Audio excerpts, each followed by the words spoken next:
Dan Dennett is a year younger than me, almost to the day. Can you hear me at the back? But I must admit that I've grown to think of him as a sort of intellectual elder brother. Since the deaths of Bill Hamilton and John Maynard Smith, I've been rather short of intellectual heroes to consult on difficult questions. Thank goodness we still have Dan Dennett. A year or so ago, it seemed that it might be a close-run thing. I remember the shock, followed by deep gloom, that was cast over a large group of people in a New York theatre when we were informed that Dan had collapsed and was undergoing emergency surgery, which seemed, so we were informed, unlikely to succeed. Heroic surgery to save an intellectual hero. Not just a national treasure, but a world treasure, at least to the world of the mind. Many of you, I'm sure, will have read the stirring testimonial that he read while he was in recovery. It was actually called Thank Goodness. It was widely published all over the internet and was read out to those gathered in San Diego for the Beyond Belief conference. Dan mentioned his religious friends who'd prayed for his recovery. He was touched by their efforts, but he chose to interpret their words as meaning that they had been thinking of him. And he added, "I'm not joking when I say that I have had to forgive my friends who said they were praying for me. I've resisted the temptation to respond, 'Thanks, I appreciate it, but did you also sacrifice a goat?'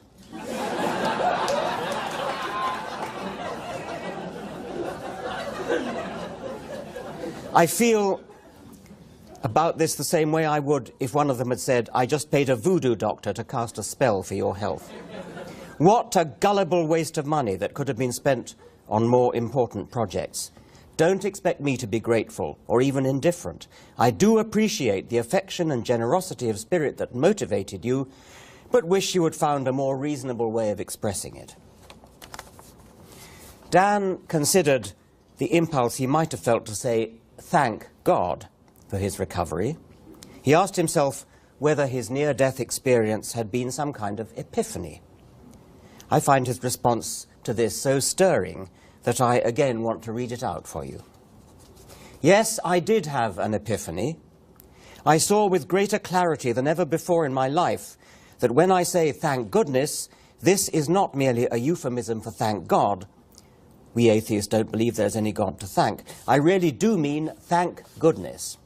There is a lot of goodness in this world, and more goodness every day, and this fantastic human-made fabric of excellence is genuinely responsible for the fact that I am alive today. It is a worthy recipient of the gratitude I feel today, and I want to celebrate that fact here and now." To whom, then, do I owe a debt of gratitude? To the cardiologist who's kept me alive and ticking for years and who swiftly and confidently rejected the original diagnosis of nothing worse than pneumonia. To the surgeons, neurologists, anesthesiologists and the perfusionist who kept my systems going for many hours under daunting circumstances.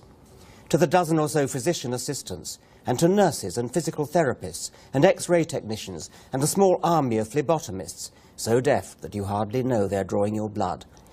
And the people who brought the meals, kept my room clean, did the mountains of laundry generated by such a messy case, wheelchaired me to X-ray and so forth.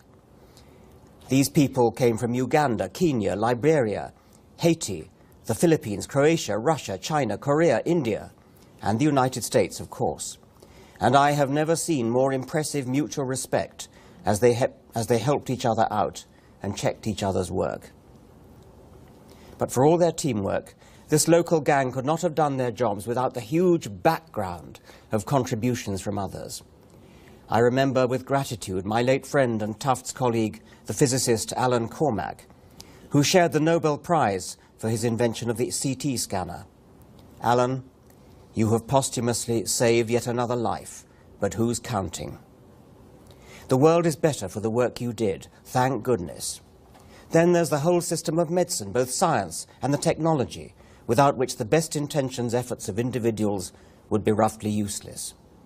So I am grateful to the editorial boards and referees, past and present, of Science, Nature, Journal of the American Medical Association, Lancet, and all the other institutions of science and medicine that keep churning out improvements, detecting and correcting them. I think you can see why Dan Dennett is my intellectual hero. He is one of today's most distinguished philosophers, but among philosophers I would describe him as a scientist philosopher. Many philosophers call themselves philosophers of science, but rather few of them take the trouble to learn much science, to immerse themselves in the scientific literature, to talk to working scientists and understand what makes them tick. One of the things that strikes me about reading Dan's books is how much science I learn from them. New science, new experimental results, fascinating scientific research, often still unpublished, but which Dan knows about because he keeps his ear to the scientific ground and travels to visit laboratories where he's always an honored guest. He is indeed a scientist as much as he is a philosopher, and he's also a superb explainer.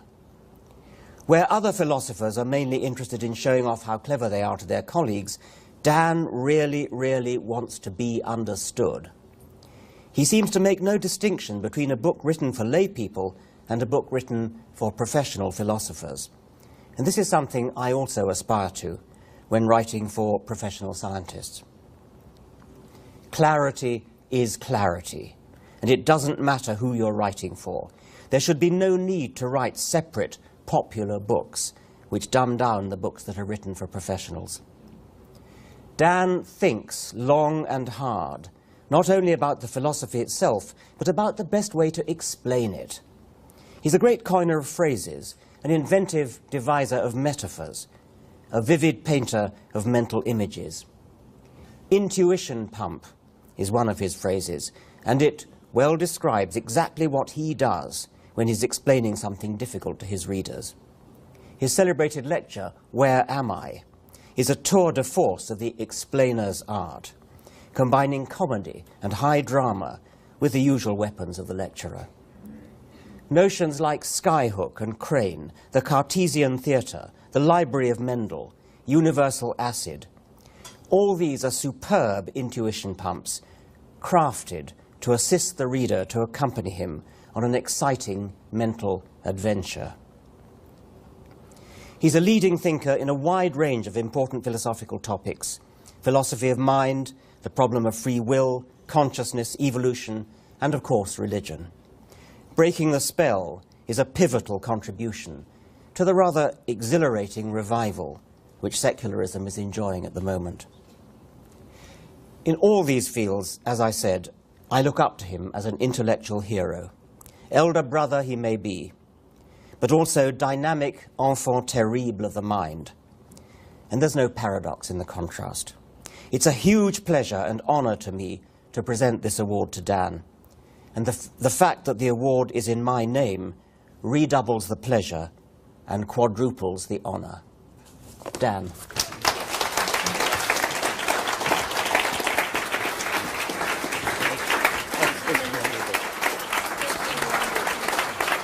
Can I just put this on you?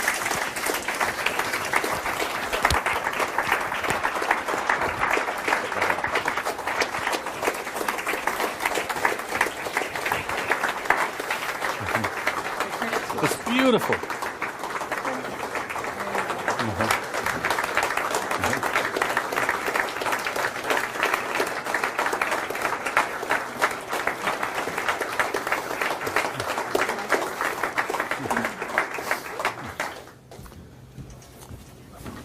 Before you leave the stage, Richard, I would like to present you with the Dan Dennett Award. It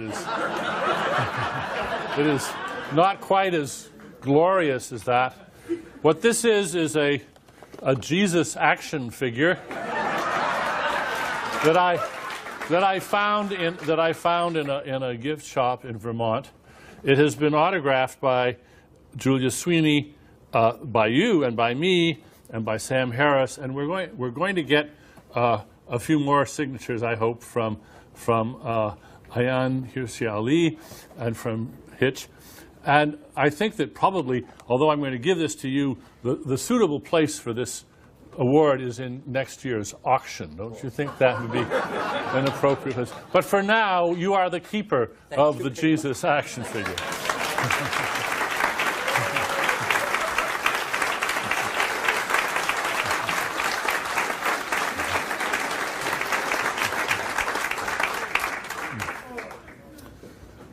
Well, I actually have a whole talk to give, but it's got some pictures, it's got some PowerPoint. I hope I can keep you awake. And let's see if the PowerPoint is going to work. I've got my first slide up. No, that's not it. How do you like the award? I love it. Sam gave us a talk which he quarreled with the very idea of atheism being a term.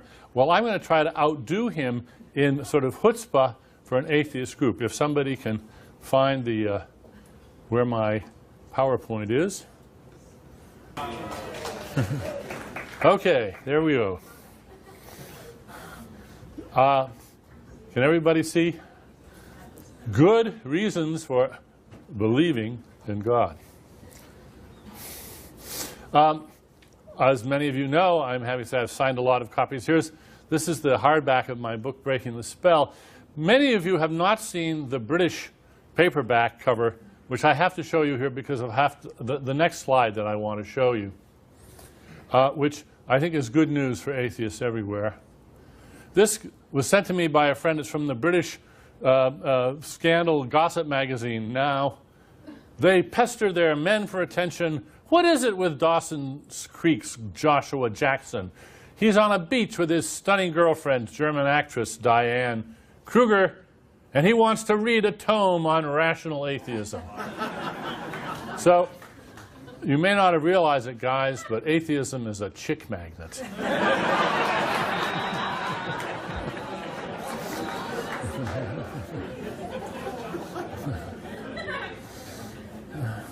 Now, long, long ago, most people really did believe in God. And some people still do. And I'm talking here about the basic, primitive phenomenon of belief, like, for instance, the belief that Mount Everest exists. Just straight, ordinary, everyday, uncomplicated belief in a proposition. Now, you can believe that Mount Everest exists and not know a whole lot about Mount Everest. For us, Mount Everest exists. It's just one of these four peaks. Which one is it? I doubt if any of you can pick out the picture of Mount Everest from these four mountains, but that does not disqualify you from believing the proposition that Mount Everest exists. It's one of them, and you could still tell me a bit about Mount Everest, enough to convince me that you are, as it were, competent to believe that Mount Everest exists. That's ordinary, everyday, straight-up belief. You don't have to be able to pick Mount Everest out of a lineup necessarily, and you know enough about it so that you know what you're talking about when you say that Mount Everest exists. Now, let's try another case. I can't even read this. Proposition alpha. Probably Herr and San Dogar Yatsar Verhor, something like that. Now, I haven't the faintest idea what this means, because it's in Turkish. But I believe it's true. And the reason I believe it's true is that I went to a trusted Turkish colleague and said, Güven, please give me a sentence of Turkish. Do not tell me what it means, but it's got to be true. And so he gave me this sentence, and I'm happy to say that I've told people, if you know what it means, don't tell me. I want to keep using this example, and I want to be able to say truly, cross my heart, I haven't the faintest idea what this proposition means, but I would bet a large sum of money that it's true. Okay? Notice, I've got nothing up my sleeve. This isn't magic. This isn't supernatural. It's a very simple state of affairs. I've got somebody to give me a proposition that they warrant as true, and I think, I trust you. I'm going to believe you. Okay. Nothing special about that. Well, here's another proposition, proposition beta. E equals mc squared. How many of you believe that? Right. How many of you understand it? Aha! I use this example, by the way. I gave a talk about my book at Fermi Lab outside Chicago to an audience of about 250 of the world's great physicists. And as I put this up, I said, you know, I don't think this example is going to work in this crowd. I said, how many of you believe it? And all the hands went up. How many of you understand it? Of course, all the hands went up. But then, as they were sort of laughing about that, one of them stood up and said, yeah, the experimentalists think they understand it, but they don't really. Now, do I believe alpha and beta? Well, I don't understand alpha at all. I semi-understand beta. I can make some basic algebraic manipulations. I couldn't derive it, really. I couldn't use it in any way. So I don't really qualify. But that's all right, because I can do what we all do all the time, and that is we can pass the buck to the experts. I don't have to understand it, but there have to be people that really understand it. And this is, oddly enough, curiously enough, this is one of the great powers of language. One of the unsung powers of language is that you can use language to give yourself formulae that you can use without understanding them. We do the believing, we leave the understanding to the experts. And this is, in fact, a very useful tactic. There are scientists who use formulae in their work that they themselves really don't know how to derive, really don't know how to use, but there's a sort of a chain of authority that they can trust so that they can use them with confidence. Compare that situation with science with religion. With religious formulae, even the experts claim not to understand. In fact, they don't confess that they don't understand. They insist that they don't understand. They make a special, marvelous glory of the fact that the central propositions of their faith are incomprehensible even to the experts. Now, this is just bizarre. I mean, when you think about it we can sort of take a Martian perspective on this, this is just strange as the devil. How on earth did this strange state of affairs arise? That's what I want to talk about. First of all, I think I will get no disagreement from this crowd when I say there simply are no good reasons for believing that God exists. Christopher was very, very eloquent on this score this afternoon. Come on. There just aren't any good reasons. The arguments are all from hunger. And there's plenty of good reasons for believing that God does not exist. But there are several good reasons for declaring a belief in God. Now, really, there aren't any good reasons for believing in God. There are many good reasons for not believing in God. And I'm sure you share with me sometimes, you contemplate people talking about their belief in God, and you just want to exclaim, how can anybody believe this stuff? And the answer is, they can't. They don't. Actually, they don't. Now, there are unreflective folks, and there are plenty of them, who believe, a la my proposition alpha, the one in Turkish, that whatever it is that those priests say, that our priests say, it's true. But remember, that's not really believing the proposition. That's just believing that that formula, whatever it means, it's Turkish to me, it's true. And it doesn't bother them. They just accept this on the authority of their religious leaders, the leaders of their community, their elders. This is not an unusual state of affairs. And most people are too busy living their lives to be very reflective. So those people believe that the things that they are asked to say in church or in the mosque are true, And they don't really care too much about the fact that they really haven't got much of a clear idea, even a clue what they mean. That's not their issue. They just don't think about it. That's how come they aren't gobsmacked and bewildered and embarrassed by the religious propositions. They don't believe them. They just believe that whatever those formulae say, and whatever they mean, if they mean anything, it's true. But what about the reflective folk? They have a problem. They can see as clearly as we can that there are no good reasons for believing in God. They can. They can see just the way we do. That is why, by the way, I don't waste much breath on arguments against the existence of God or refuting arguments for the existence of God, because, quite frankly, I've met very few people that give them any stock anyway. These people, the reflective people, they know there aren't any good arguments, any good reasons to believe in God. But they think that belief in God is, for some reason, obligatory. That's what I want to look at. What their reasons are for thinking that belief in God is obligatory. What they do, given their belief, is they contrive to believe in God. And that's a phenomenon which is quite distinct from believing in God. Here's a good line from Cardinal Ratzinger, who's been mentioned several times before. He's now Pope Benedict XVI. He talks about what the Catholic faithful are required to profess. Required to profess.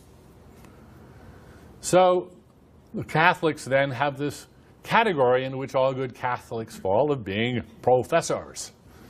Well, needless to say, I don't want to use that word. I want to reserve professors for an altogether a more reasonable occupation, the one that I myself hold. So I'm going to call them declarers. So what are religious folk required to declare? Well, they profess belief in God. Why on earth do they do it? Why on earth do they do it? Remember, reasons for declaring belief in God are not identical to reasons for believing in God. These are two different states, and they have different reasons. And now I'm going to talk about reasons for declaring belief in God. The reflective folk who go on declaring their belief in God, and we know there's many. We're not talking about bumpkins. We're talking about educated people, college-educated people, who go on declaring their belief in God. They're not stupid. Well, some of them are, but then some atheists are stupid too. So. They're not radically misinformed. They are worried about something that we atheists should actually take very seriously. I'm going to now give you several good strategic reasons. Now, they're strategic because they're not reasons for believing in God. They're reasons for trying to believe in God or declaring your belief in God, for believing in God, and they're strategic. And the first, most obviously, is fear. And I don't need to tell you about that. We heard eloquently from Ayaan Hirsi Ali about fear. We've heard about the fear of many people, their fear of God, their fear of a vengeful God, of a God who demands this belief. But actually, a much more interesting category of fear is the fear of the reflective folks who think they are obliged to support the belief in God. And what they're mainly afraid of, I think, is catastrophic collapse of consensus. Now, Hitch earlier was talking about a failed state. A failed state, as we know only too well these days, is a truly depressing and ugly, awful situation. When you have a failed state, it's very hard for any force on earth to pull a failed state back into sanity. Nobody trusts anybody. The smart people leave the country. There's nothing but corruption and warlords and violence. It's just a horrible, catastrophic abandonment of civility, reliability, trustworthiness, and everything else. A failed state is a very grim and terrible state of affairs. And confronted with the prospect of a failed state, I want you to put yourself in the position of somebody of some authority in a state which is on the brink of becoming a failed state. And the people are asking you, is it safe to go to market? Is it safe to plant my crops? Is it okay? Can I go shopping? And you don't know that it is. You rather doubt that it is. There are very good reasons under these circumstances to lie. Very good reasons. I think each one of us here would be strongly tempted to lie under these situations, and for a very good reason. Saying, no, it's too late. This is apt to be a self-fulfilling prophecy. If there is a small chance that you can salvage things, just goose the society a little bit into a sense of confidence, you may be able to save it. So what you say may have a huge ripple-on effect, and so there's a tremendous reason, a very good reason to lie. And this is, I think, the state of a great many people who are reflective people who go on declaring their belief in the existence of God. They're terribly afraid that if that belief somehow falters, we will have a societal collapse.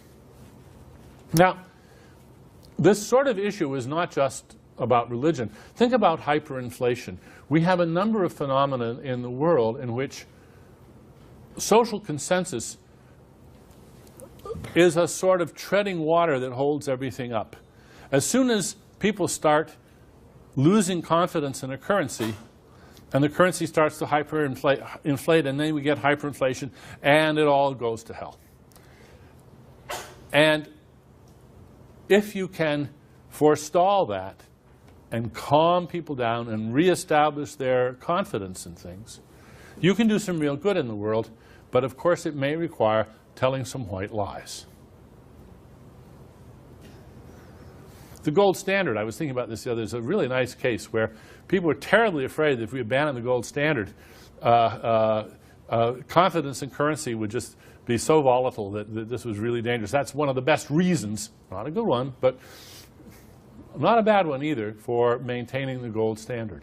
As a sort of fetish, really, to protect the confidence of the community in a currency. And I think something like this is going on in the belief by so many religious people that they have to cling tenaciously with white knuckles to their religious declarations.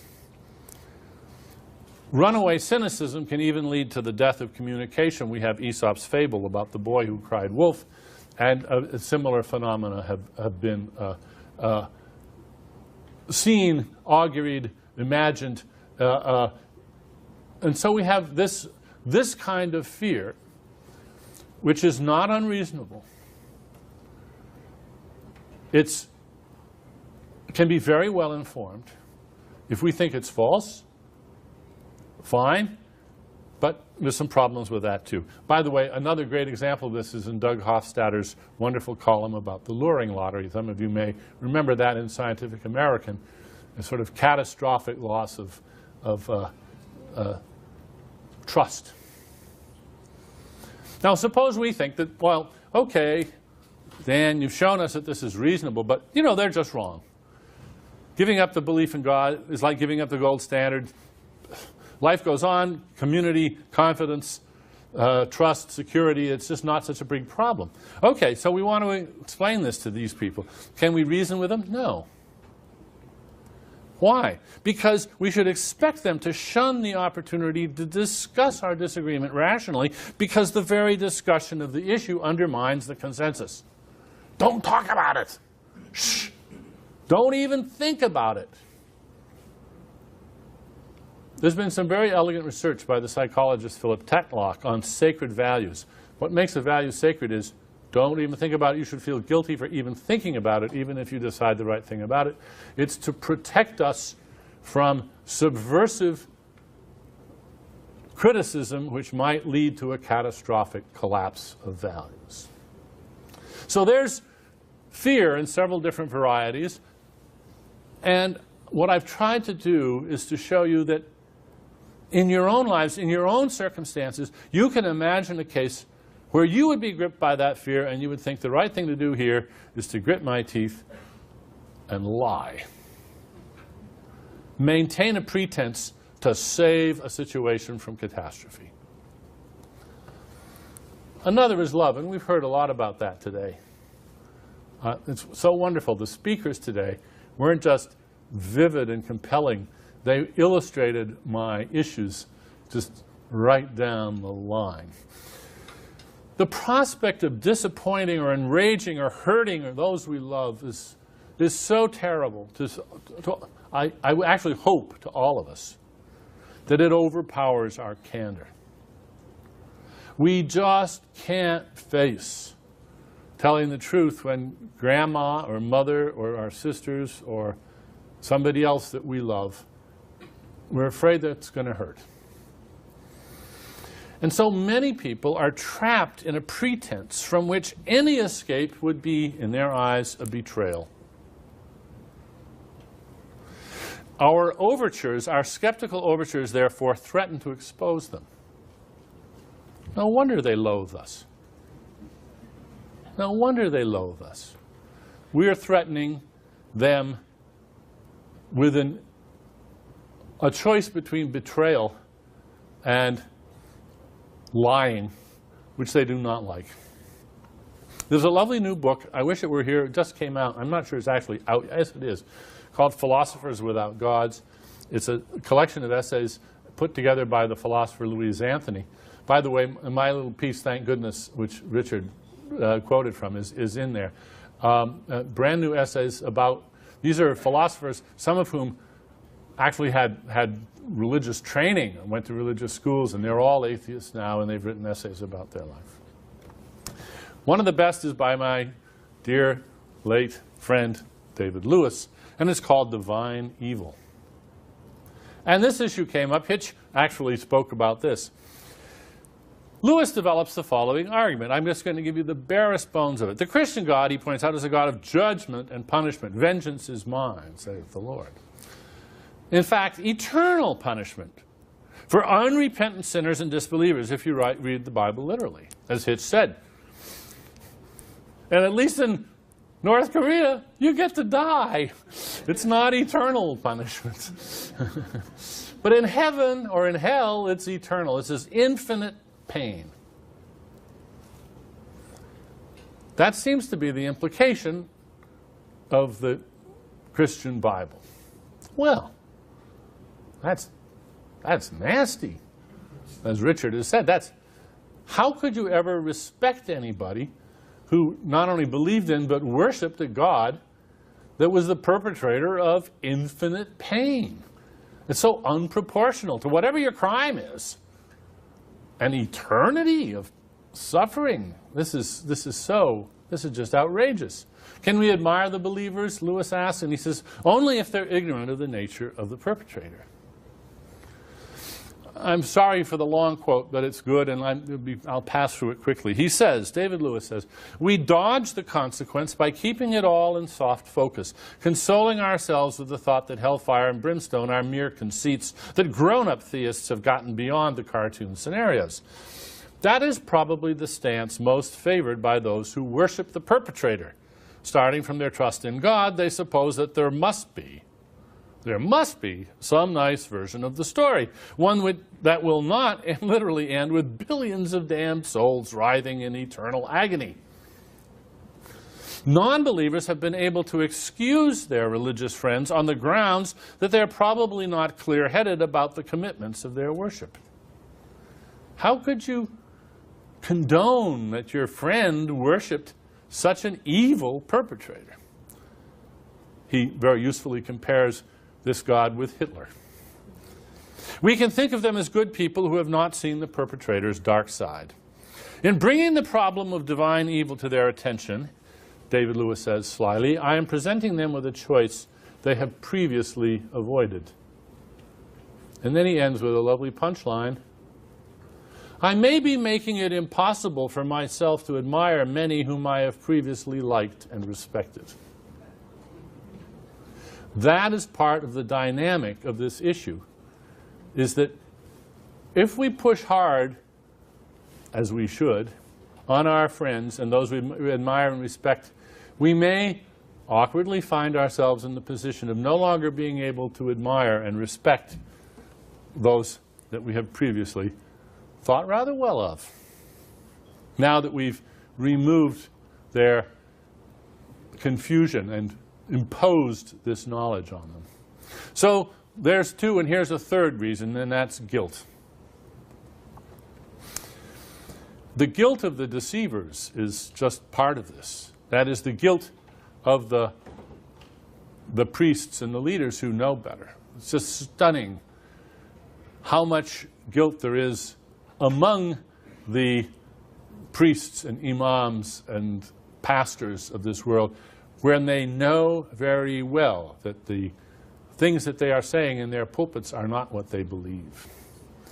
But it propels the infectious guilt of the deceived. They pass the buck to the deceived and let the people in the congregation police themselves. Ayaan Hirsi Ali, in this stupendous book, is, to me, very eloquent on just exactly this topic. I'm calling it the mutual policing of the devout. She doesn't need to fear the imam or to listen to the imam.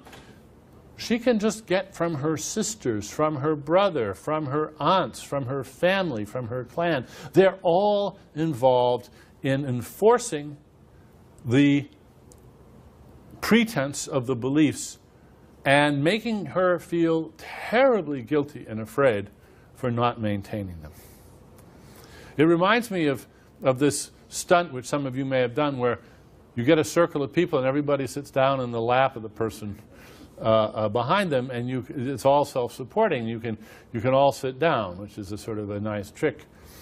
But in this instance, it's not so nice, because what you can have is a whole society that is supporting itself on nothing but the enforcement by its own members of the obligations that have come from somewhere and who knows where anymore. You can cancel out the priests, the imams. The whole group just goes right on perpetuating this terrible cycle of guilt. Boyd and Richardson, I'm a professor. I can't resist getting a little bit academic here. Boyd and Richardson have a lovely paper on second-order punishing. It's an evolutionary model which shows that when you have second-order punishing, that is, when you not only punish your people in your group for transgressions, but you punish those who refuse to punish, that this creates a potent situation where just about any taboo at all can be maintained simply by the cycle of punishment that's created. And of course, punishment doesn't have to be corporal punishment. It can be just disapproval. It can be just banishment. It can be just shame and so forth. And we got to break this cycle. How do we do it?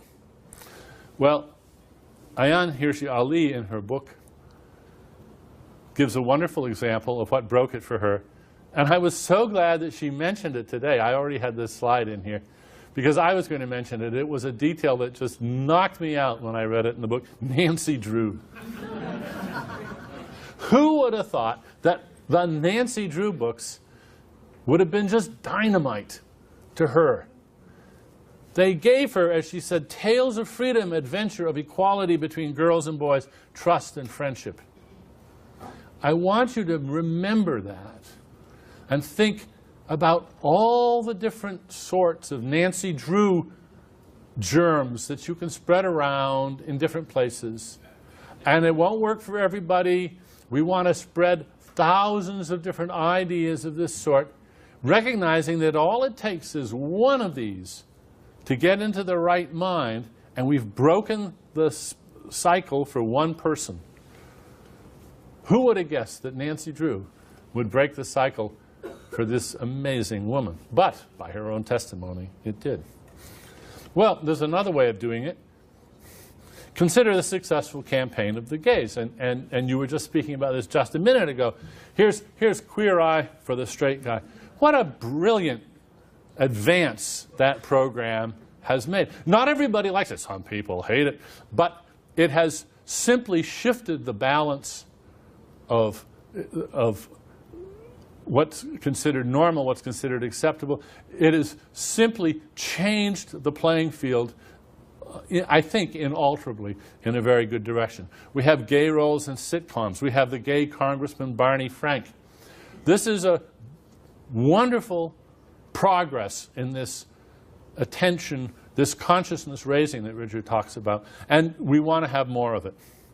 And I think that inspired by the successful hijacking of the word gay, the word brights, as coined by Paul Geisert and Minga Futrell, is a worthy shot, and I know a lot of you hate the term, but a lot of homosexuals hated the term gay when it came out too. It may take a few years for this to catch on, and some of you may never want to use it, and that's true. Some gays never want to call themselves gay either. But they all are grateful to the change in consciousness that the word gay has provided, and maybe the word brights can do the same thing. I don't, in this audience, don't have to give the website you know about the Brights Network.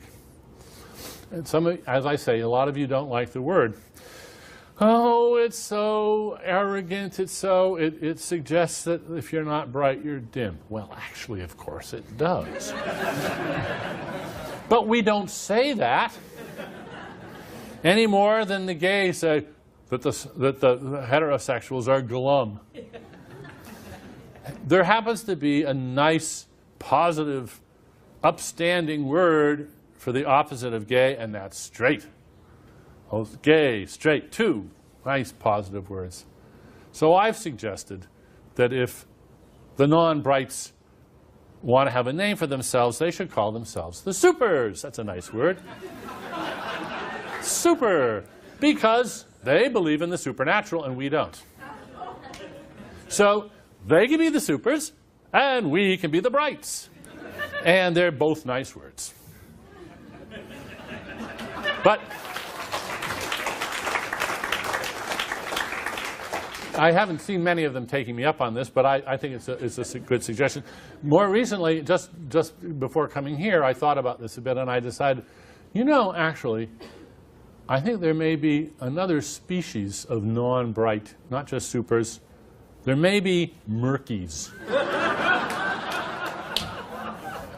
Now, supers and murkies are two distinct species of non-brights. And they really are, now that I've been thinking about it, quite different. This is maybe just an aesthetic matter, a difference in taste. Murkies, they shun clarity, they like mystery. Philosophers call them Mysterians. They want things to be kept soft focus. They want to turn down the lights. Shh, don't break the spell. They are, in general, in favor of a sort of a gauze filter over everything so that nothing's very clear. They like things to be murky. Supers want there to be supernatural things. They want real magic. They want miracles. And these are really distinct ways of not being bright. For instance, Tom Nagel is a murky but not a super. Tom Nagel, the philosopher, one of my favorite philosophers, also one of my favorite opponents. Here's Tom. I quote him. This is the passage that the odious Leon Wieseltier claims I pulled out of context and misrepresented Tom Nagel's views. Here's what Tom says. It isn't just that I don't believe in God and naturally hope there is no God. I don't want there to be a God. I don't want the universe to be like that. He's an anti-theist. So he certainly is no super. That's in his book, The Last Word. But he is a murky. He's a very urbane, humane Mysterian, and it's immensely appealing to many people. So we don't have just the enemy of the supers to fight.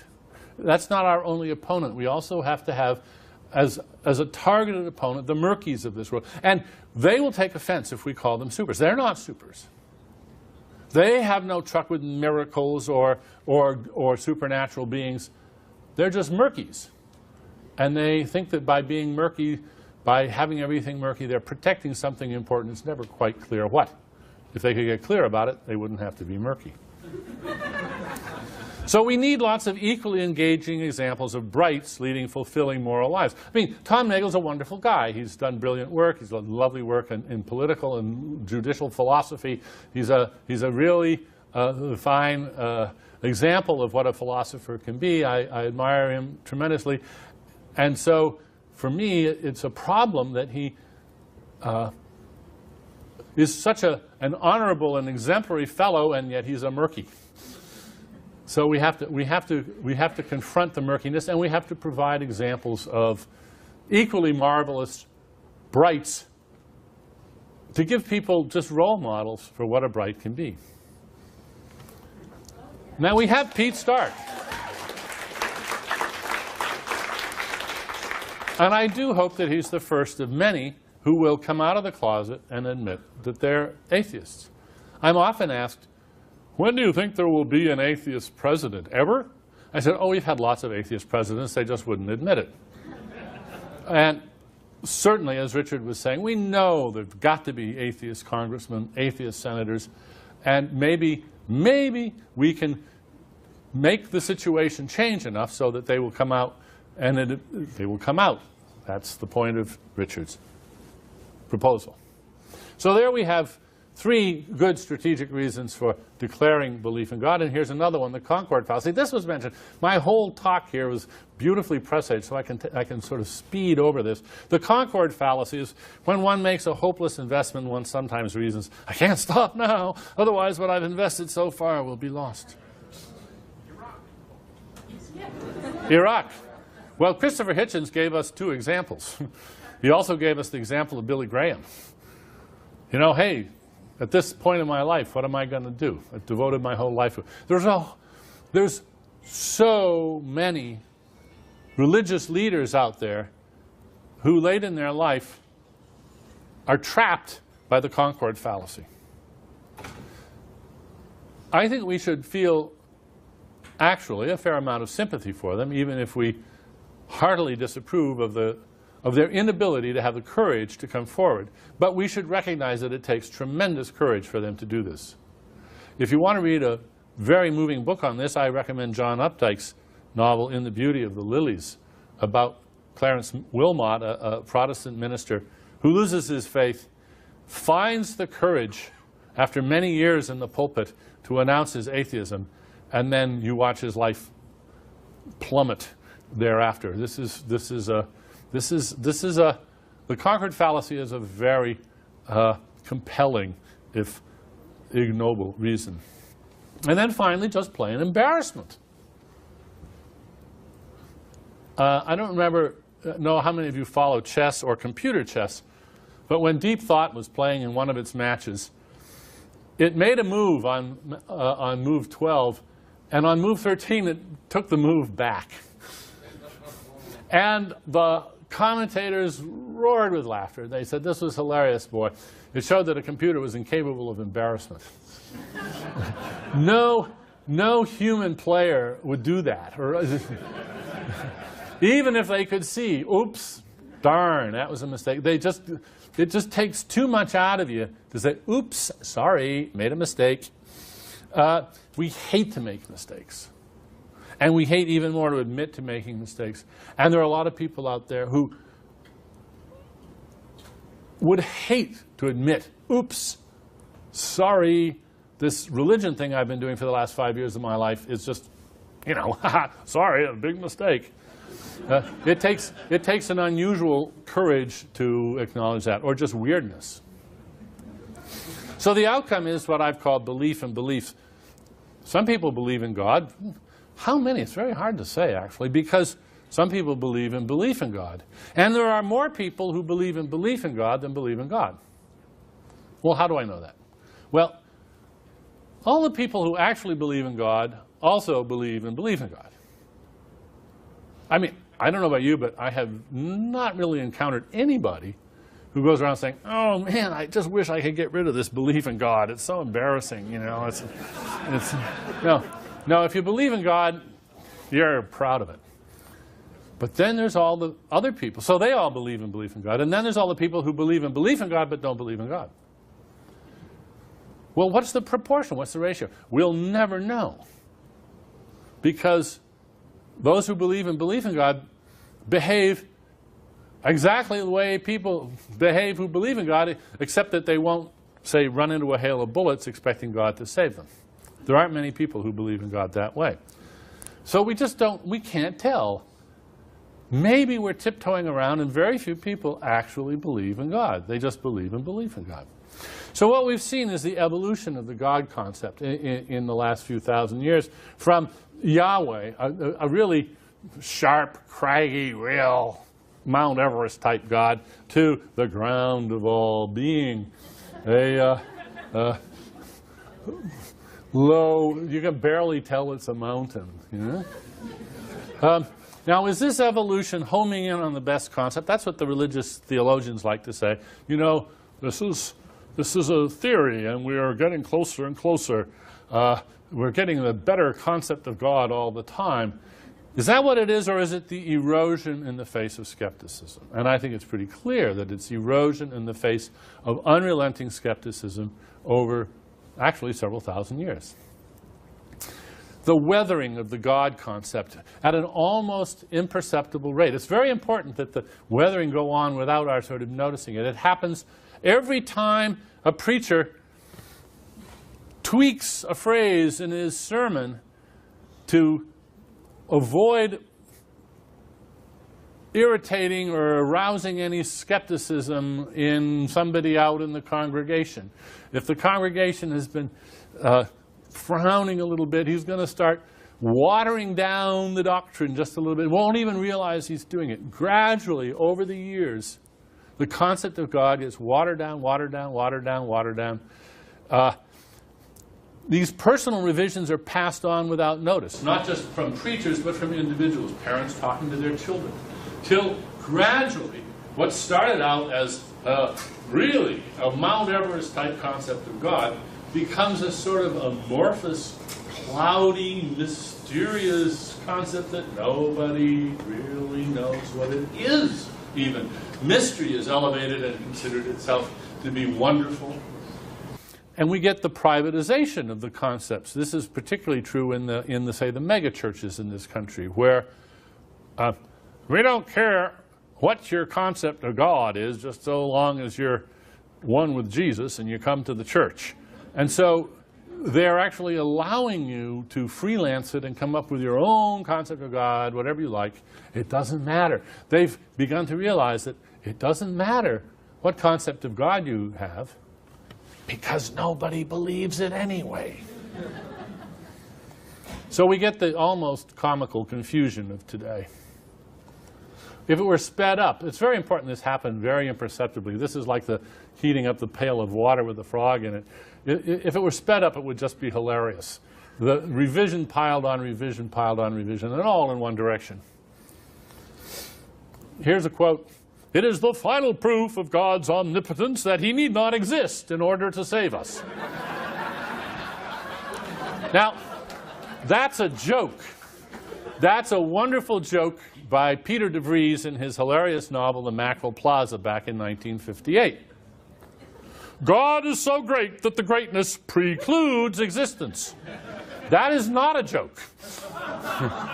That is said in all po-faced seriousness by a Buddhist scholar in a book published in 1989. As I say, you speed it up and it would just be hilarious. So the picture of God, which started out just as a sort of eroded mountain, now the fog has rolled in. And it's really just about impossible to tell to get your bearings or figure out what you're attacking or what you're criticizing. And so we have this Alice in Wonderland world of theism today. And my suggestion to you is, don't be angry, be amused. Be proud. We've got them on the run.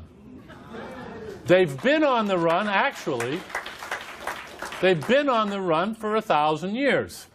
That's the erosion that we see in this God concept. We got rid of the Yahweh, Mount Everest, long ago, and now we're into the fog. We're almost there. We're almost there. And so what's left of them? Not very much. We get a lot of name calling. Richard was talking about this the other day. Here's this lovely quote. I love this. Can an atheist or agnostic commentator discuss any aspect of religion for more than 30 seconds without referring to religious people as imbeciles, extremists, mental deficients, fascists, enemies of the public good, crypto-Nazis, conjure-men, irrationalists, authoritarian despots, and so forth? Well, I think I've actually gone out of my way to say these people are intelligent. They're well informed. They're just trapped. That's from Jack Berlinerbaugh. Having said this, he goes on to call us the soccer hooligans of reasoned discourse. This is Sam and Hitch and Richard and me. Stanley Fish, don't need to say much about him. He quoted this with approval.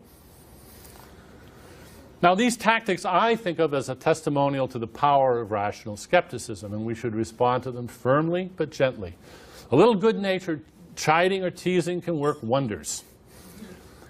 I was asked by ABC News earlier today about the new apologetics, this new movement that's arising mainly within the Catholic Church, but not just, the new apologetics.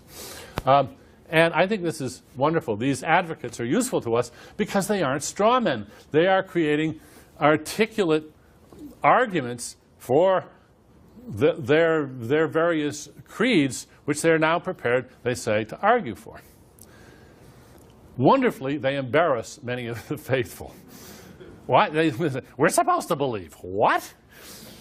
Because you can't articulate these views without articulating some fairly drastic claims, which a lot of the faithful just, they never imagined they were signing up for that.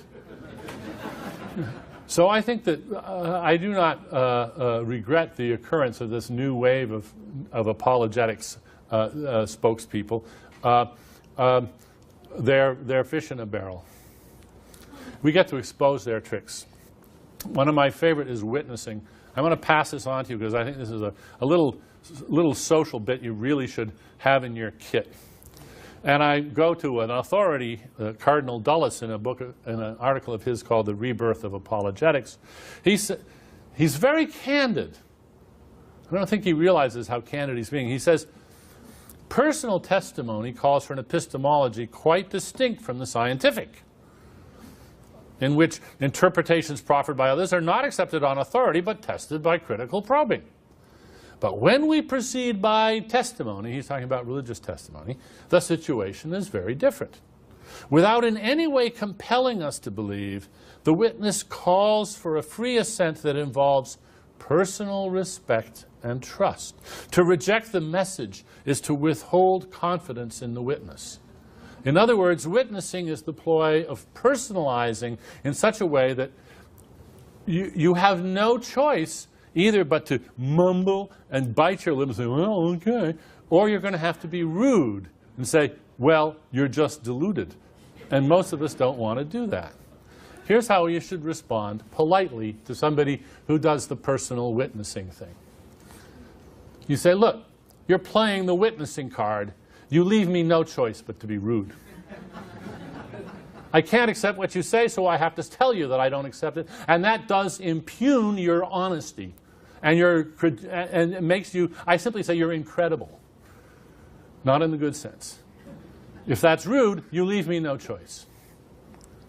Do you realize, you might say, that you're using that old con artist trick? You know, con artists have known for many years that if the mark starts getting skeptical and critical, they play the hurt feelings card. What? You don't trust me? It's a con. Now, a lot of people use a con without knowing that they're using a con. You can gently point out to them, What you just did is a variation on an old con artist trick. Do you really want to do that? Then there's the business about metaphor. This is such a shell game. Does God judge or does he judge? Does he listen or does he listen? Is God merciful or merciful? Are we to take these terms literally or metaphorically? Does God punish or does he punish? Now, what I think we need to do is to point out to people who rely on this that their unembarrassed exploitation of this convenient dodge, as if they'd never noticed that they're availing themselves of a parlor trick. We should make them embarrassed when they do this. We should show them that this is just a cheap trick. I have a bad joke. Lucy thinks rock is to die for. Desi thinks rock is to die for. Lucy's thinking of Rock Hudson. Desi's thinking of rock music. They don't really agree on anything. Now, I submit that many people, the different concepts of God are more different than Rock Hudson and rock music. But people say, hey, we're not atheists. We all believe in God in our own ways. Yes, and Lucy and Desi both believe in rock. It's just a bad pun. Now, why do people do this? They do it because of belief in God. And belief in God has eclipsed belief in God as a reason. And we should recognize that and start adjusting our strategies to meet that. So I've given you 5 actually good strategic reasons for declaring your belief in God even though you don't believe in God, for believing in God. I don't have to tell you there are better reasons for not believing in God, and we know them, and they've been rehearsed for us here. Or are we perhaps wrong? Let's be open-minded and think. This fear that the opposition has of catastrophic collapse of society, for instance, what if they're right about that? Then we're being vandals. This is what's behind the I'm an atheist but line that Richard and others have written about. These are the people who share our atheism but are really afraid that we're doing a lot of harm when we press the case. Well, I'm going to concentrate on one example who has not, I think, been used in this regard, and that's David Sloan Wilson in his book Darwin's Cathedral, which is a very interesting book in many ways, but it has a bombshell at the end that I think nobody's really commented on. In this book, David Sloan Wilson is an evolutionary biologist. He's battled with Richard for years over the issue of group selection, and that's a long story for another day and another group of people. But I want to concentrate on just one aspect of David Sloan Wilson's work in this book, Darwin's Cathedral. David introduces a distinction between what he calls factual realism and practical realism. And this is what he says. It is true that many religious beliefs are false as literal descriptions of the world, but this merely forces us to recognize 2 forms of realism: a factual realism based on literal correspondence, and a practical realism based on behavioral adaptedness. He illustrates it. An atheist historian who understood the real life of Jesus but whose own life was a mess as a result of his beliefs would be factually attached to and practically detached from reality. Ooh. So he ought to believe a myth, even at the expense of his factual knowledge, in order to keep his life not a mess. That seems to be the implication. Rationality, says Wilson, is not the gold standard against which all other forms of thought are to be judged. Adaptation is the gold standard against which rationality must be judged, along with all other forms of thought. If this were a philosophical audience and it weren't though late at night, I would take issue with that, but I just draw your attention to these passages. It is the person who elevates factual truth above practical truth who must be accused of mental weakness from an evolutionary perspective. If there is a trade-off between the 2 forms of realism, such that our beliefs can become more adaptive only by becoming factually less true, then factual realism will be the loser every time. So he seems to be giving what he thinks of as an evolutionary endorsement for practical realism over factual realism. And indeed, he goes on to say, many intellectual traditions and scientific theories of past decades have a similar silly and purpose-driven quality once their cloak of factual plausibility has been yanked away by the hand of time. If believing something for its desired consequences is a crime, then let those who are without guilt cast the first stone. No. Well, I want to point out the fundamental difference between factual realism and practical realism is that the truth or falsity of the factual realist theories is always an issue. Imagine if a priest were to say, well, of course, there isn't really a God who listens to your prayers. That's just a useful fiction, an oversimplification. Now, even the Unitarians don't just blurt out the fact that these may be useful fictions, since it's quite apparent that their utility depends on their not being acknowledged to be fictions. In other words, practical realism, as advised and recommended by David Sloan Wilson, is paternalistic and disingenuous. It appears, he says, that factual knowledge is not always sufficient by itself to motivate adaptive behavior. At times, a symbolic belief system that departs from factual reality fares better. At what? At motivating behavior. Well, you know, I think he's right about that. Is this a recommendation that one should lie when it will lead to adaptive behavior? Does Wilson recognize the implications of his position? Let us consider practical realism of Cheney, Bush, and Rumsfeld. In a chilling article several years ago by Ron Suskind, White House correspondent, we get the following quote. The aide to President Bush said that guys like me were in what we call the reality-based community, which he defined as people who believe that solutions emerge from your judicious study of discernible reality. He goes on, I nodded and murmured something about Enlightenment principles and empiricism. He cut me off. That's not the way the world really works anymore, he continued. We're an empire now, and when we act, we create our own reality. And while you're studying that reality, judiciously, as you will, we'll act again, creating other new realities which you can study too, and that's how things will sort out. We're history's actors, and you, all of you, will be left to just study what we do. There's practical realism for you. Now, it seems to me that David Sloan Wilson hasn't thought this through. He maybe, though, is saying that we're actually confronting with a sort of tragedy. It may be that our quest for scientific truth has somehow trapped us. It's too late for practical reality. That was for bygone days. We're stuck now with factual reality, which sometimes won't motivate us. We just know too much. We can never again act honestly follow the path of practical realism. I don't believe it, but that might be the position that he holds. Well, if so, we will just have to learn to do the best we can, guided by our knowledge. And we will have to set practical realism aside. It's too late for that. There's no going back. But I'm actually optimistic. Here we see the Vatican. 20 years ago, if I had stood up and said, in a few years the Soviet Union will evaporate, will not exist anymore, people would have laughed. If I said, apartheid will be gone in just a few years, people would have laughed.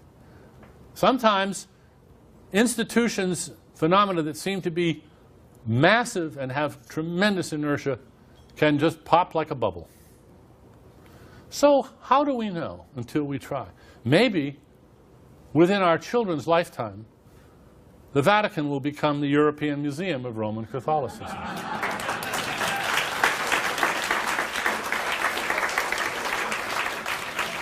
And maybe Mecca will become Disney's Magic Kingdom of Allah.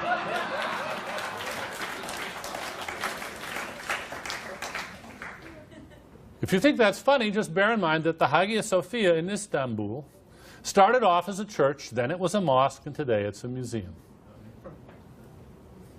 Thank you from the bottom of my heart.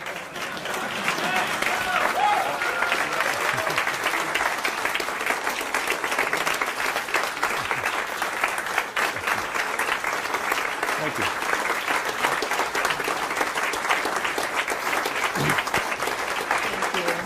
That's a great speech.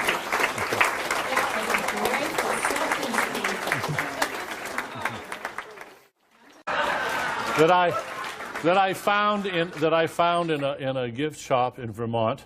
It has been autographed by Julia Sweeney, by you and by me and by Sam Harris, and we're going to get a few more signatures, I hope, from Ayan Hirsi Ali and from Hitch.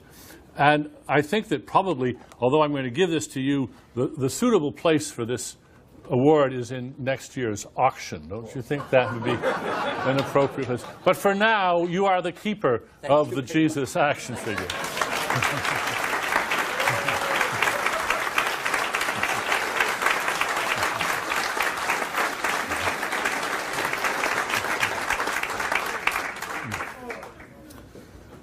Well, I actually have a whole talk to give, but it's got some pictures, it's got some PowerPoint.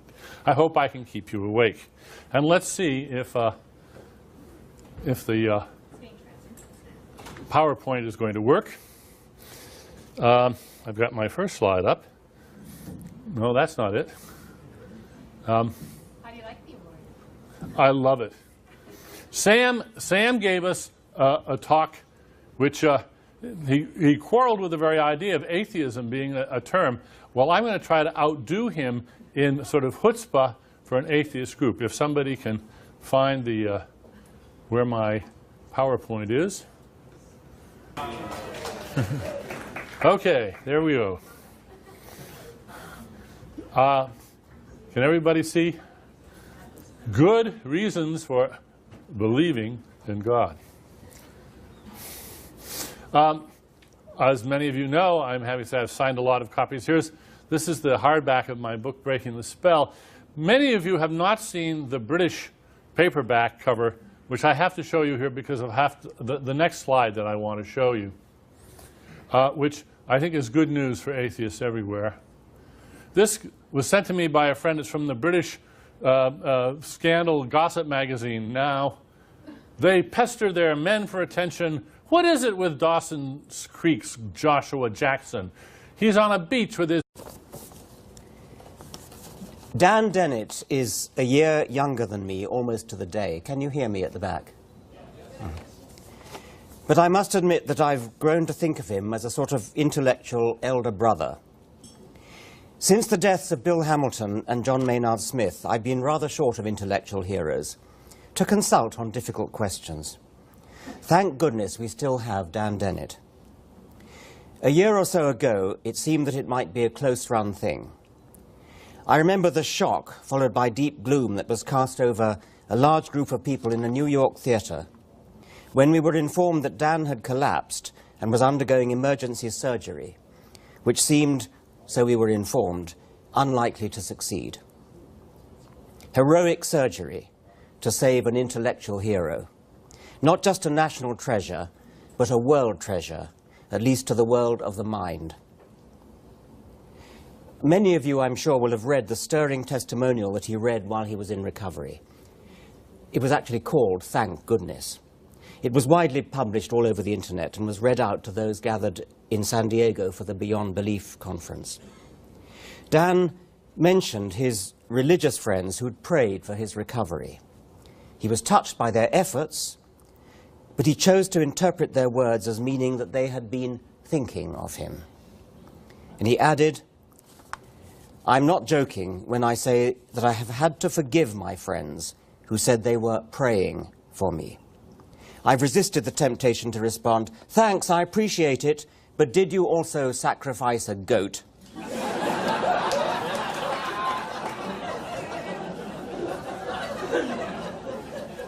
I feel about this the same way I would if one of them had said, 'I just paid a voodoo doctor to cast a spell for your health.' What a gullible waste of money that could have been spent on more important projects. Don't expect me to be grateful or even indifferent. I do appreciate the affection and generosity of spirit that motivated you, but wish you had found a more reasonable way of expressing it. Dan considered the impulse he might have felt to say, thank God, intentions, efforts of individuals would be roughly useless. So I am grateful to the editorial boards and referees, past and present, of Science, Nature, Journal of the American Medical Association, Lancet, and all the other institutions of science and medicine that keep churning out improvements, detecting and correcting them. I think you can see why Dan Dennett is my intellectual hero. He's one of today's most distinguished philosophers, but among philosophers, I would describe him as a scientist philosopher. Many philosophers call themselves philosophers of science, but rather few of them take the trouble to learn much science, to immerse themselves in the scientific literature, to talk to working scientists and understand what makes them tick. One of the things that strikes me about reading Dan's books is how much science I learn from them. New science, new experimental results, fascinating scientific research, often still unpublished, but which Dan knows about because he keeps his ear to the scientific ground and travels to visit laboratories where he's always an honored guest. He is indeed a scientist as much as he is a philosopher, and he's also a superb explainer. Where other philosophers are mainly interested in showing off how clever they are to their colleagues, Dan really wants to be understood. He seems to make no distinction between a book written for lay people and a book written for professional philosophers. And this is something I also aspire to when writing for professional scientists. Clarity is clarity, and it doesn't matter who you're writing for. There should be no need to write separate, popular books which dumb down the books that are written for professionals. Dan thinks long and hard, not only about the philosophy itself, but about the best way to explain it. He's a great coiner of phrases, an inventive deviser of metaphors, a vivid painter of mental images. Intuition pump is one of his phrases, and it well describes exactly what he does when he's explaining something difficult to his readers. His celebrated lecture, Where Am I?, is a tour de force of the explainer's art, combining comedy and high drama with the usual weapons of the lecturer. Notions like skyhook and crane, the Cartesian theatre, the library of Mendel, universal acid, all these are superb intuition pumps, crafted to assist the reader to accompany him on an exciting mental adventure. He's a leading thinker in a wide range of important philosophical topics: philosophy of mind, the problem of free will, consciousness, evolution, and of course religion. Breaking the Spell is a pivotal contribution to the rather exhilarating revival which secularism is enjoying at the moment. In all these fields, as I said, I look up to him as an intellectual hero. Elder brother he may be, but also dynamic enfant terrible of the mind. And there's no paradox in the contrast. It's a huge pleasure and honor to me to present this award to Dan. And the fact that the award is in my name redoubles the pleasure and quadruples the honor. Dan.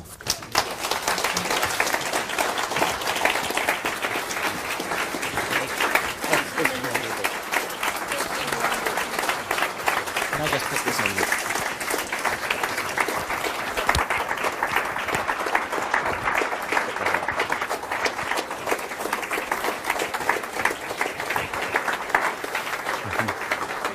It's beautiful.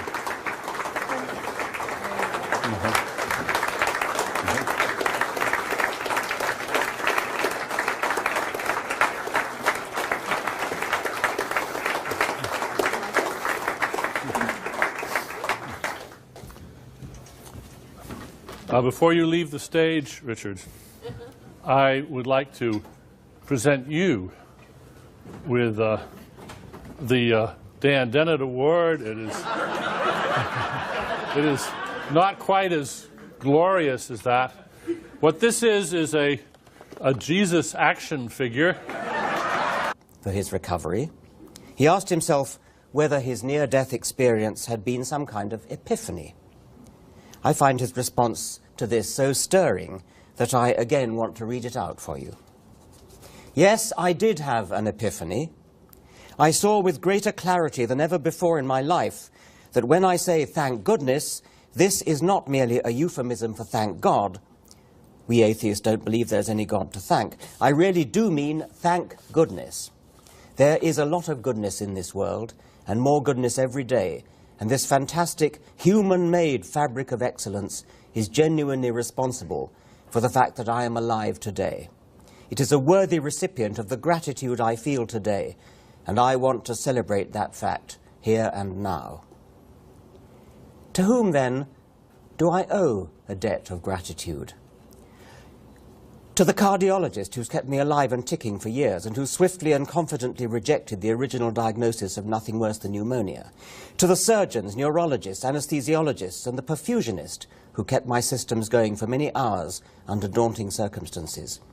To the dozen or so physician assistants and to nurses and physical therapists and X-ray technicians and a small army of phlebotomists, so deaf that you hardly know they're drawing your blood. And the people who brought the meals, kept my room clean, did the mountains of laundry generated by such a messy case, wheelchaired me to X-ray and so forth. These people came from Uganda, Kenya, Liberia, Haiti, the Philippines, Croatia, Russia, China, Korea, India, and the United States, of course. And I have never seen more impressive mutual respect as they helped each other out and checked each other's work. But for all their teamwork, this local gang could not have done their jobs without the huge background of contributions from others.